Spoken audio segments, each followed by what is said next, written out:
Hello, you're listening to Ready, Set, Go Real Estate Investing Podcast, presented by Brandon Elliott. This show will be going over all aspects of real estate investing and is intended to educate, motivate, and prepare you to take action on your first or next real estate investment. For more information, please visit BrandonElliottInvestments.com. Thank you for listening and enjoy.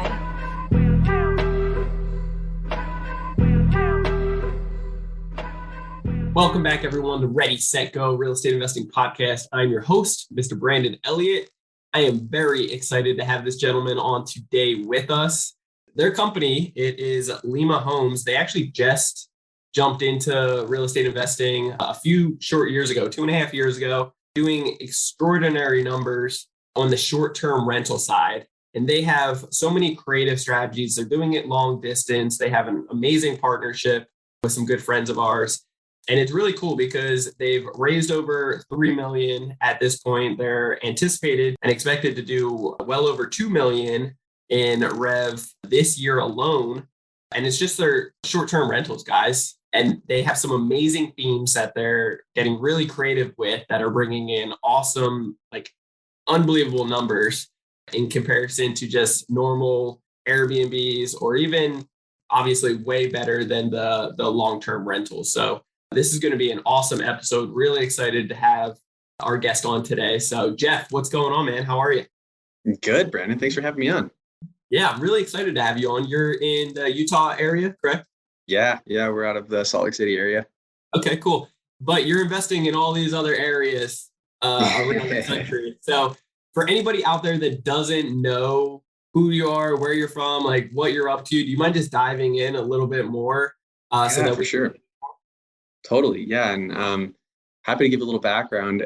We get that question a lot. It's like, what the heck are you doing, investing in vacation rentals in Florida when you're in Utah? And that really is gets into my background. So I come from the data analysis tech startup world. I joined a startup about 7-8 years ago, a company that did e-commerce analytics. And my background's always just been as an analyst, and I just love the numbers. I just swim in the numbers. And I was actually at my job when I bought my first vacation rental. Yeah. And it was actually in a little place called Joshua Tree, California. I just ran the numbers and tried to figure out the most profitable place I could find in the whole country and within reasonable distance from where I was at, and found a little place out there. And this little town in Joshua Tree had great numbers, but it didn't have a lot of inventory in terms of what I was looking for in a nice vacation rental. And that's where I met my partners, Kyle and Randy, and they were flipping homes across the country. They were just building these amazing homes. And I was like, guys, we should do a deal. I'll buy a home from you. You go, you flip it, and let's do a vacation rental there. And they did a great job. They themed it out. They bought this dome house, like trailers all around it for bedrooms, and it was just awesome, and it worked really well. So fast forward, we felt like the model was working, and it was super profitable. And they were looking at their flipping business like, man, this guy's killing it with his numbers. We should just do this full time. And so, with my data background and their real estate background, we teamed up and decided to build Loma Homes. And Loma Homes has been growing for the last 2.5 years, and we have 13 properties in Florida, and we're just specializing in creating experiences for guests. So building unique themes and immersive type things. So it's been a fun road, and we're excited to grow. Now, Brandy, in the past, she's actually sent me a link to some of your guys' properties. Mm-hmm. And Jennifer and I were both amazed. You guys do some really cool, unique type of styles to capture the audience, capture the kids, even just shock the adults, right? So I'm curious, how the heck do you guys come up with the themes? And whose side is that? Is that more on their end, or is that the creative side with you as well? So I'd say it's both. It starts with a very data heavy background, and it starts by determining profitable locations, right? Sure. And it's just looking at the economics and saying, compare the average revenue of an area compared to the average home price, and finding the biggest difference between those two things is where we start to focus. Then once we find areas, then we start to ask ourselves the why, right? Why are people coming to this location? And we do some tricky footwork on the data side to figure out why. And for example, one of those things is we take all the 5-star reviews of an area. We'll scrape all the reviews and we'll throw it into a text analyzer to figure out. On Airbnb or where you find it?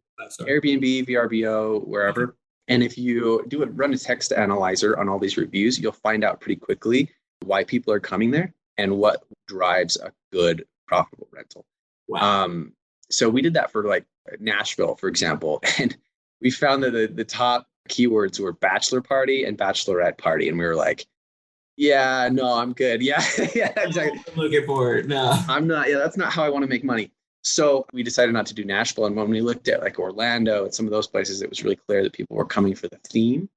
And we looked at some of the top properties and we were like, whoa, like these properties that put some cheap vinyl stickers of Minions on their wall are doing way more than the properties that are just like nice. Wow. We thought we can do better than that. Like we can do better than just these like cheap vinyl stickers. Let's build custom beds and put fog machines and special effects and lighting. And so we did, and it worked. And it was kind of a big bet because we obviously, those things are expensive, right? Yeah. But using the data, we started picking themes, and then we actually went out to social media and said, hey guys, what do you want? You know, what do you think would be successful here? Yeah. And we get a lot of engagement from people saying, hey, like, try this theme or try that theme. And we start to get people involved that way too. So it's a combination of things. Yeah, I really love how you ask the people, you know, like the best way to ever get the concrete answer is like ask the guest, ask the people in general, like, hey, if you're traveling in this location, what would really capture your attention? And if it's the same price or close to it, you know, why wouldn't you pick that one, right? Yeah. Totally. Very smart. So you talked a little bit about figuring out the location, but is there anything else that comes into play with really determining those specific locations? Because I know you're not just in Florida, you're in several other states as well, correct? Well, right now, so we started in California. We ended up selling that property. So right now we are just in Florida. We have 2 locations in Florida. We have like the Gulf Coast beach properties, and then we have our themed properties in Orlando. Love it. Okay, cool. So is there any other techniques that go into driving in that location, like job growth, population growth, or just tourist trap area? Yeah, I mean, those things we certainly take into account. We'll look at things like revenue growth to make sure that it's a good, strong uptrend. We'll look at regulation. That's a big one, to make sure that, you know, we can legally exist there, because, you know, a lot of smaller vacation rental businesses will look for areas where there is no regulation. And we would prefer that there is regulation for the positive than no regulation at all, because you get into these small areas, and this happened to us at Joshua Tree, where, you know, there was no regulation. We thought, great, anything goes. And that's kind of what the city even told us. They're like, yeah, like there's no regulation, it's fine. And then the regulation comes later and they're like, actually, you know, these are the rules on it. And then you have to just abide by those. And so we felt like it's important to invest in established markets where the city gives you a legal right to be a short-term rental owner. And that's why we just make sure that we follow the city laws and make sure that we dot our I's and cross our T's. And especially when we're taking on, you know, investor capital to grow, we got to make sure that we're not taking that risk. Yeah, I love that. That's a common question that we get as well doing short-term rentals is, hey, I'm scared or I'm nervous about the city changing in the future. If, you know, we can't do short-term rentals, what are you going to do then? So have you ever come across those concerns? And your city is very heavily on, you know, short-term rentals. Yeah. And that's the other thing is if you move into competitive markets where there's thousands of rentals, like we're in Orlando, there's tens of thousands. Yep. You think about how much revenue that the city would lose if they outlawed short-term rentals. And you think about the thousands of owners that would sue the city if they tried to outlaw them. You know, I'm not saying that anything is secure and nothing is 100%, but those elements certainly add an additional layer of security. And you want to make sure that you're joining a team of owners that can help you fight legislation if it comes up. Yeah, that's very good. Cool. So you're doing it, what is that, like 3,000 miles away, a little over probably? Yeah, probably. Yeah. So how are you managing that? Great question. I get that question a lot. In fact, there's no substitute for boots on the ground. So you really do need to have somebody there that obviously to clean the properties, to turn the properties, make sure that you've got eyes and ears, making sure that they're maintaining the quality of your properties. But there's a lot of things that can be done offsite. And those things include a lot of the guest communication. we do all that in-house because, to be honest, we've just never found a property management company that will take care of guests like we do, right? You've seen the same thing. Yeah, it's heartbreaking, honestly. It is. Yeah. But what's cool behind that is it really forces you to systemize and to get your ducks in a row and really make sure that you're organized. Like you said, you always need boots on the ground, but that is manageable if you can find the right trustworthy person. And then as long as you build the systems around it, you can really make this work long distance. Yeah. And we're huge proponents of scale and thinking scale. And so I encourage people to invest in out of state because it, like you said, it forces you to build the systems and processes you need to not be owned by your business. The thing always goes, work on your business, not in your business. And if a vacation rental can consume you really fast if you're not thinking scale. So we hire virtual assistants that we've interviewed and trained to handle a lot of that guest communication. And they're trained to call plumbers and electricians and whatever they need to do to get things done if needs be. And then they communicate with the cleaners and the inspectors to make sure things get done there too. And then we pay like a per booking rate so that they can get compensated for their work. And then we obviously give them a bonus for 5-star reviews and things like that. I love that. Well, you mentioned a lot of good things right there, but I do want to comment that I'm personally a living testimony behind this, that when we first started investing in real estate, we did it 3,000 miles away over in Ohio. Being in San Diego, it's a big leap and a jump, but I'm really glad and thankful that we actually set it up that way because I know for a fact I'm a little bit more controlling in the beginning. Like if it was locally here, I would have been there every day. I would have been wasting money, wasting time. Yep. And it would have just been more of a pain. So it really did it forced me to have to set up the systems like you mentioned. So that's great. Totally. Agreed. But you mentioned VAs. We haven't set up VAs yet. So on the selfish side, I'm very interested in utilizing and leveraging VAs in the future for our short-term rentals. Can you just speak a little bit on that of, how you guys find them and what kind of education or training are you giving? Yeah. What I'd say is, so we've created a brand that is kind of known, or we want to be known for high end, right? We want to be known for a bit, almost luxury in a way. And so what that allows you to do is focus on quality and increase, it allows you to pay a little bit more for a cleaner. It allows you to pay a little bit more for a VA so that they speak really good English. And so that's what I love about sticking to the high end to allow the profit margins. And so what we've done is we've gone to Upwork and we just posted, a customer service, rep needed for vacation rentals. And we got a ton of applications. Yeah. And English as a first language is a must for us. Yeah. There's nothing that turns off a guest quicker than just having this broken English person being like, it's terrible. I mean, I've rented from a home that Vacasa managed, and it was so clear that this guy was in India because I got responses at 3 a.m.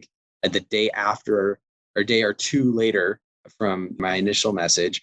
Yeah. It was broken English. He had no clue what was going on with the property. He had no idea on the details of it. And you just can't have that. So it's really important to find somebody who's English as a first language, who has some background in hospitality and customer service.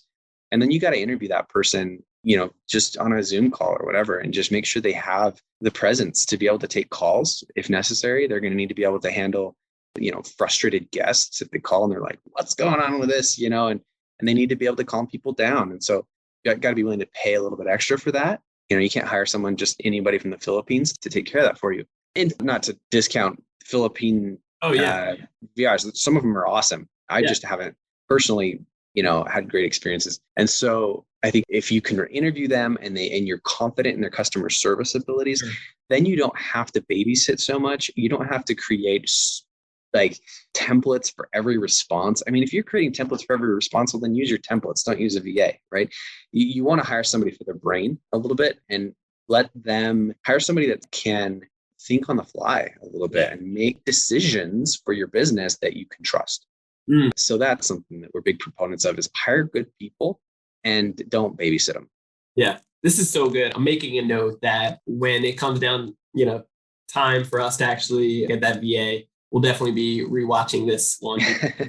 We've made the template so far and we've done the copy and paste and it's been really good. But it is a certain personality type, I believe. And like my personality type would not work for customer service.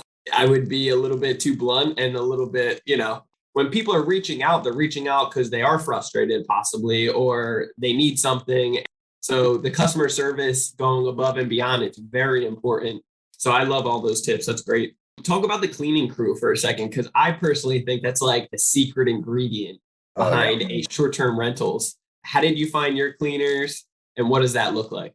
Yeah, it's such a good question because I feel like half of your review score depends on your cleaner. Yeah. The other half is your communication. Yeah. So if you've got a good VA and a good cleaner, there's no reason you should have anything less than a 5-star review. So to go on that, we have really been learning a lot in the last year about the type of process that you need to put in place to get consistently good cleans. And look, we're still figuring it out. We've improved a lot of things recently, but what I'd say is the worst thing you can do is hire a cleaning company or a cleaning lady and assume it's all going to work out. Yeah. In the not going to work out like that. Trust me. In the current labor market, we got lucky with our first vacation rental. We just had a really good cleaner and we almost never had complaints about her. She just did a great job. And if you find that great, that might be, but it's not a scalable thing. You can't plan on that. You really need a better process.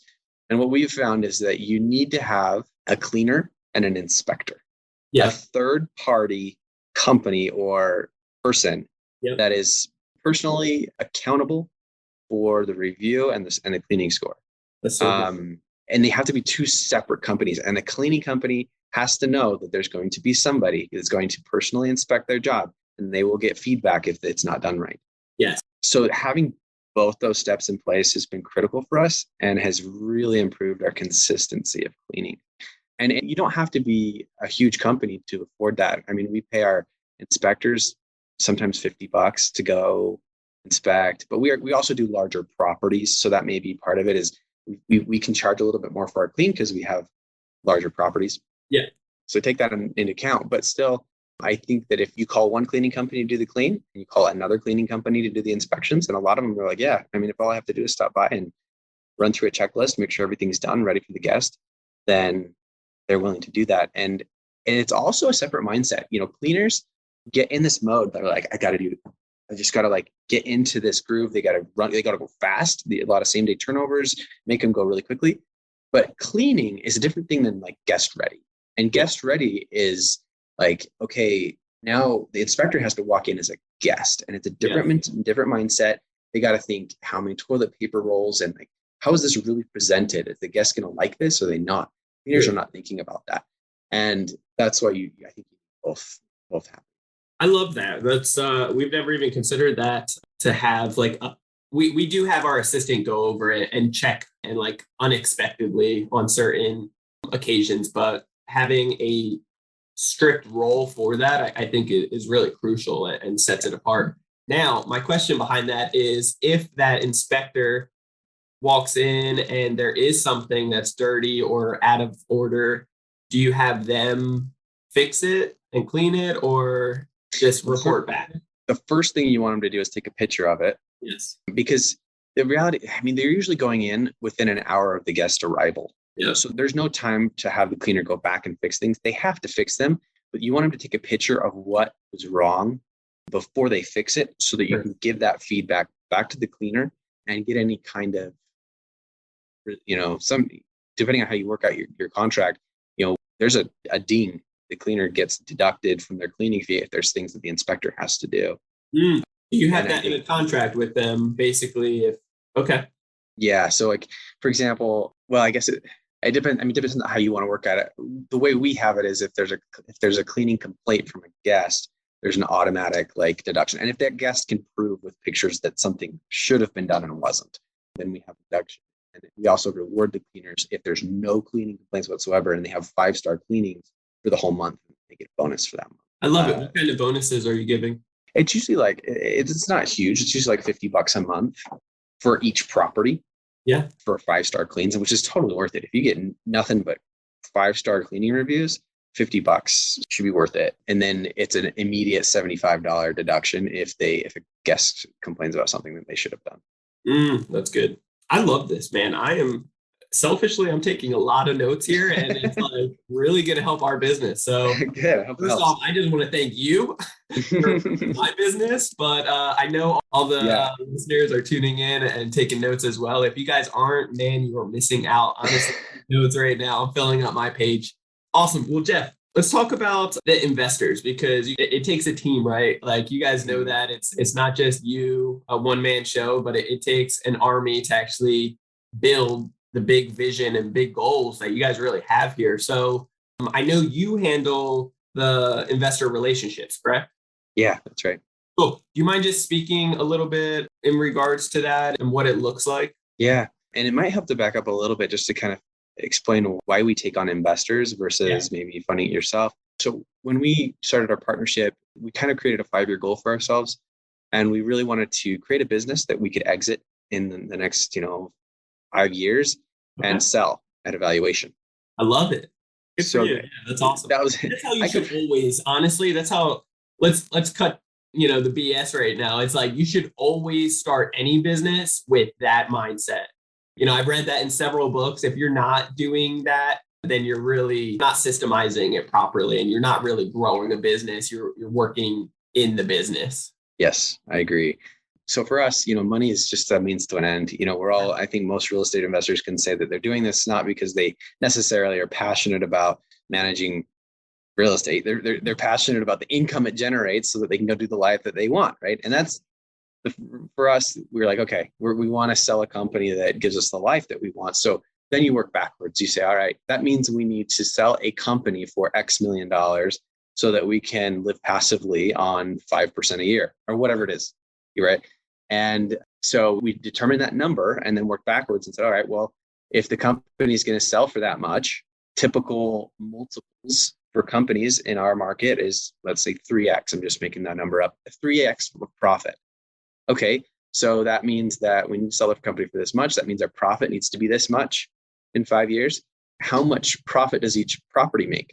Yeah. Okay, so that's how many properties we need over the next 5 years to sell and get what we need out of this venture.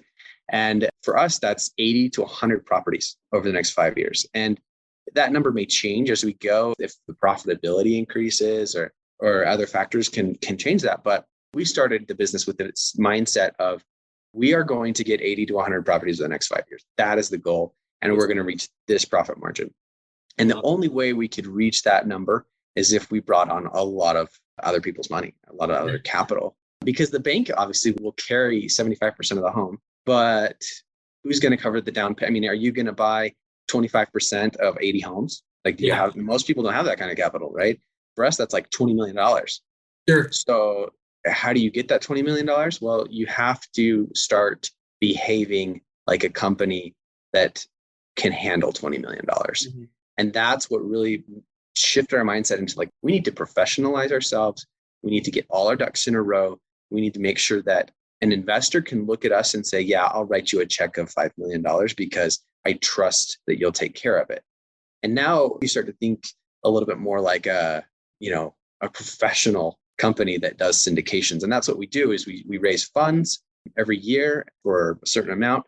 That fund covers the down payment, the rehab, staging, anything that required to get that property up and running. And basically it's a passive investment for the investor. And then we do all the work. And then there's a profit split. And that's just how our model works. And that's kind of long way of saying how we do investors and how investor relationships work. But I think it's important to kind of give the background context for those listeners that are wondering, should I take on investor capital? Depends on how big you want to be and how fast. Yeah. A lot of people are thinking, more of a hobby type business where they just want enough cash flow to like not work ever again. And if that's what you're looking for, that's totally an option, right? Yeah. You don't need very many properties. If you're going to manage them all yourself and you just want to have like 10 grand a month coming in, you need like 3 or 4 properties. You're done, and you might be able to fund that yourself with some refinancing and burst strategies or whatever you want to do. It's just for us, we wanted to kind of go all in, go big, sell a brand and get out. And so that's why we took on investor capital. And that's roughly what, a 5-year goal or? Technically, we're 2 years into that 5-year goal. Okay. So I'm very much hoping that we can hit that 5-year goal. However, if I'm honest with myself, I have to say our goals are pretty aggressive. I like it. Yeah. I mean, our goals for this year to get another 16 properties, which is just a lot operationally. And so we're figuring that out. But assuming we can get the capital we need, we can handle it. We can get we have the team in place to get that many and to put that many up. But, we're learning as we go. So I don't think I clarified this in the very beginning. Are you guys doing the burst strategy? Are you guys buying these properties yourself, or are you doing some kind of like arbitrage? They're all owned ourselves. And the reason for that is twofold. Number one, if you own the property, you can control the inventory and Yes. you can build a brand. Yep. If you're a property manager, you're at the will of the owner who Yep. may or may not want to invest in the property. And it's very hard to build a brand around that and Sure. an experience around that. So our niche in the market is experiences. And because we control the inventory, we can do that. No one else can really do that in the market. And so that's kind of the strategic advantage that we have. So number one, that's a huge advantage. But the other reason that's an advantage is if you own these assets, there's a whole nother strategy here that we haven't talked about, but I think most people are overlooking. And that is, if you've ever heard of repurposing real estate, where you take a residential property, kind of convert it to a commercial property and then sell it. Sure. The advantage of that is you buy it as a residential value, you turn it into a commercial value where it's profiting something, and then you sell it at a multiple of that profit. Yeah. Well, that's exactly what we're doing with short-term rentals. But in order to accomplish that strategy, you have to have a portfolio. You can't sell one property at a cap rate. Yeah. No bank is going to give you that value. What's really amazing too is as you guys systemize this and really have it fully functioning and just a beast of individual properties as itself, you could almost sell it as a turnkey to other investors at a premium because the last couple of years of what it's bringing in, and it's just so simple. So I love that. Exactly. And what we're really trying to do is put a portfolio together that's large enough where an institutional investor would come and say, hey, I'm paying hundreds of millions of dollars for a 5 cap on this other real estate thing. You're telling me you can give me an 8 cap? And we could do that easy. We could double the value of our properties and still sell it at an 8 cap for these investors. I love it. So now we're tapping into a whole nother market of buyers that are big buyers, right? These guys write hundreds of millions of dollars every day without thinking about it. And all that matters for them is that cap rate. So if you give them a cap rate of 8%, you still double the value of your properties in 2 years, and they get a great cap rate. So that's really the long-term strategy is let's buy 80 to 100 homes. Let's put them together as a business, sell it as a business, and make a huge profit margin on it. Sell it back to Wall Street in the future, Blackstone, and make a fortune. Blackstone, exactly. So Blackstone does this, right? They buy tons of single-family rentals or single-family homes. They bundle them together, sell them at a cap rate, and they make a huge killing on it. But think about that same model, but applied to short-term rentals where you're profiting triple what you'd normally profit on a single-family home. Sure. And you've got a model nobody's doing yet. Yeah, no, it's brilliant. I love it. And so after you purchase, you're purchasing distressed properties, you're doing the full renovation. Are you doing the cash out refinance afterwards? Yeah, and that's part of how we increase the return for investors. So the investors will put in, the money that we need to get like the bridge loan or construction loan. Yeah. It's usually higher interest, right? It's like, what do they call that? Hard money lender. Yeah. We use that money to rehab the property and then we refinance it. And then whatever equity we can build into it, like the burst strategy, we will give that back to our investors to pay down their principal. Yep. They keep the same amount of equity, but it pays down their principal. So now their cash on cash is higher. Yeah, I love that. And so are you guys all using cash from private, or are you taking out hard money loan and then just bridging the rest from private?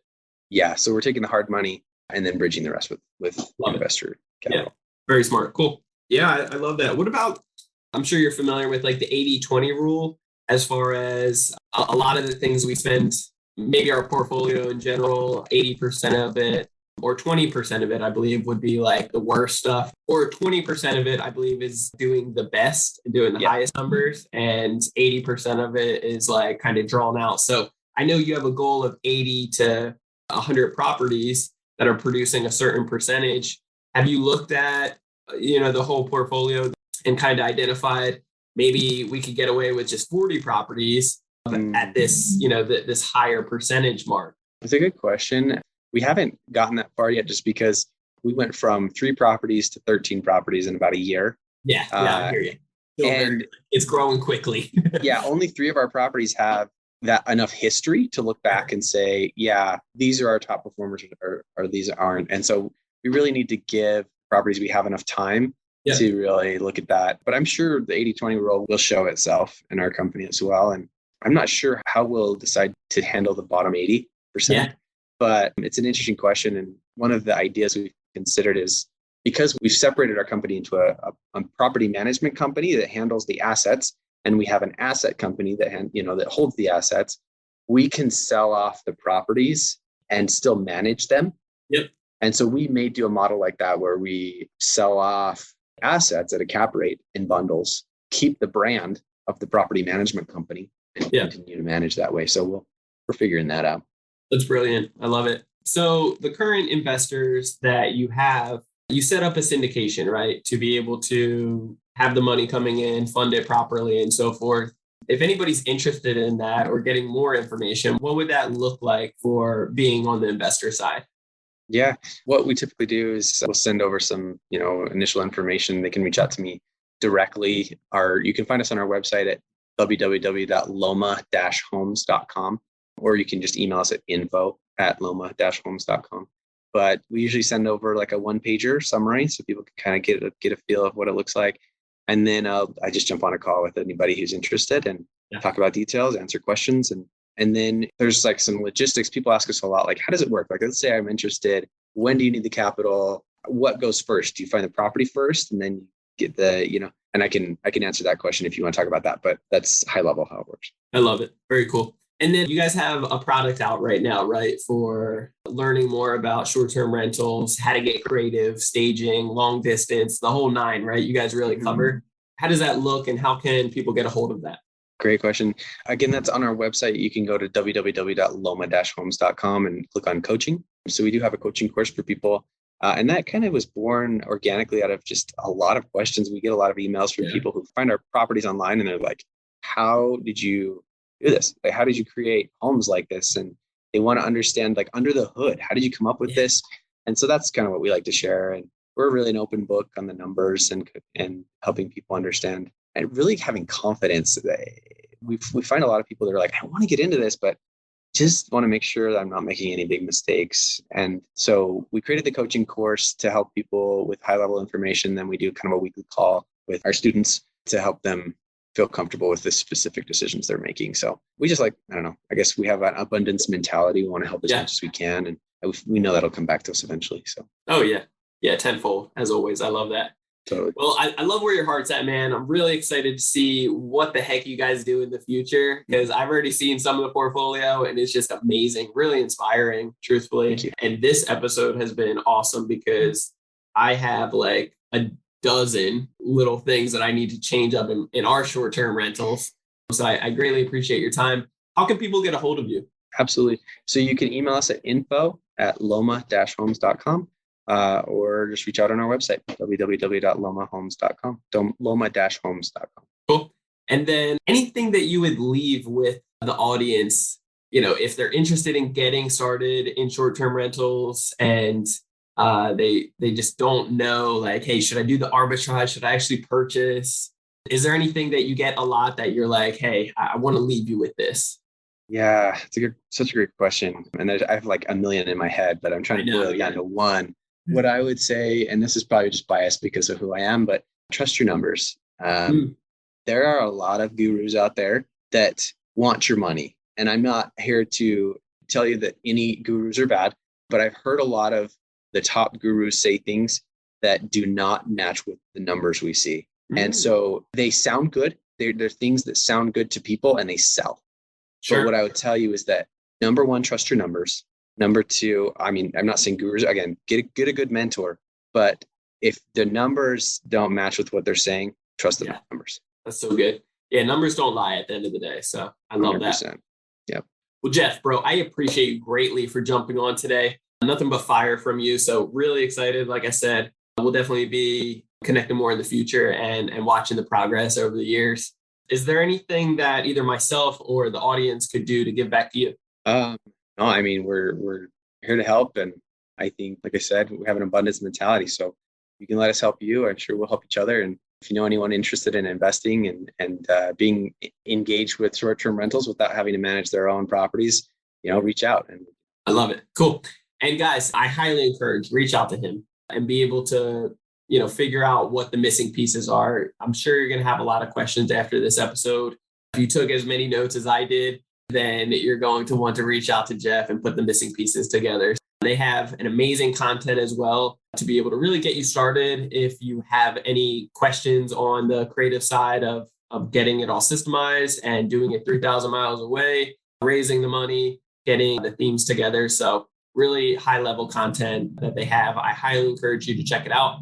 With that being said, as always, make sure you hit that subscribe button for Ready, Set, Go Real Estate Investing Podcast so you get the newest notification every single Monday. And do us a favor, leave a 5-star review. Give us feedback on how these episodes are. If you have any comments, concerns, or questions, reach out to us. Would love any of the feedback that you give. And if you are interested in connecting with me personally, then you can shoot me a DM on Instagram. It's Brandon Elliott Investments. Otherwise, Facebook.com/Brandon Elliott Investor.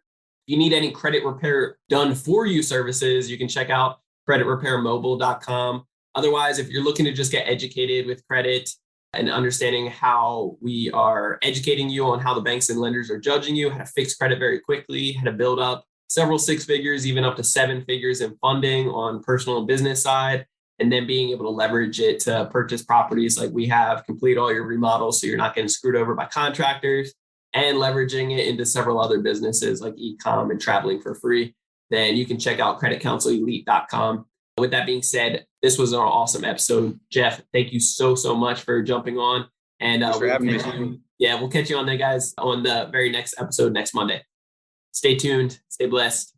Till next time. This has been another episode of Ready, Set, Go Real Estate Investing Podcast, brought to you by Brandon Elliott. For more information, please visit BrandonElliottInvestments.com. Also, please don't forget to like, share, and leave a comment below. Thanks again for joining. Until next time, God bless.